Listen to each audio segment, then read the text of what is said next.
Paolo Avellino at Kim Chiu pinagkaguluhan matapos maispatan sa shop for babies.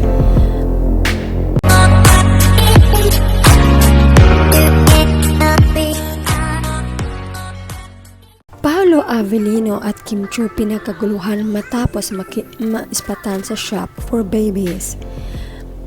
Mas kinikilig na husto, wala namang pagsisidla ng tuwa ang solid fans ng Kim Pao matapos makita ang litrato ng kanilang idolo online na kumakalat na video. Makita ang magkasama ang dalawa sa isang mall at palabas na ang mga ito mula sa baby shop kahit maulan at mag-shooting para sa kanilang pelikula at ang nasabing ganap ay kuha para sa A Perfect Marriage movie nila. Kahit sa taping lang mukhang real ang galawan ng dalawa. Chika naman ang Kibicers, bakit parang ganito in real life? Love Kim Pao, namimili siguro sila ng mga gamit pang baby. Sobrang mag-asawa coded naman nila dito. Ang angas ni Pao, may bigote. Parang Ronnie Paulo dito, isang perfectionist na asawa ni Kemi. Pero kapag malakas visual niyo, kahit anong look pa, yan bagay na bagay talaga. Mukhang iyak tayo malala sa movie at maawa tayo sa role ni Kemi.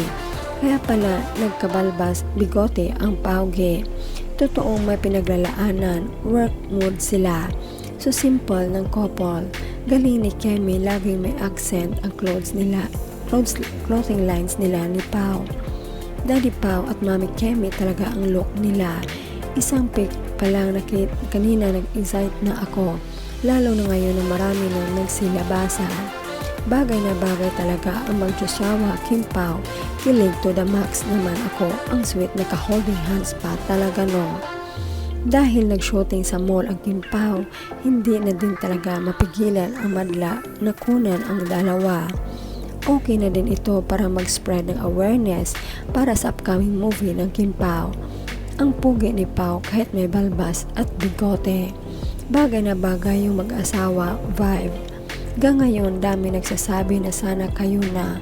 OMG, napakababa naman ng comprehension ng isang tao kung sasabihin na walang relasyon ang Kim Pao. Hindi mo sila makikita naka-holding hands sa public pag silang dalawa lang, magtitigan lang bayan. Hindi sila showy sa public kasi nga gusto nila private. Kaya wag na maghintay ng verbal confirmation. What you see is what you get.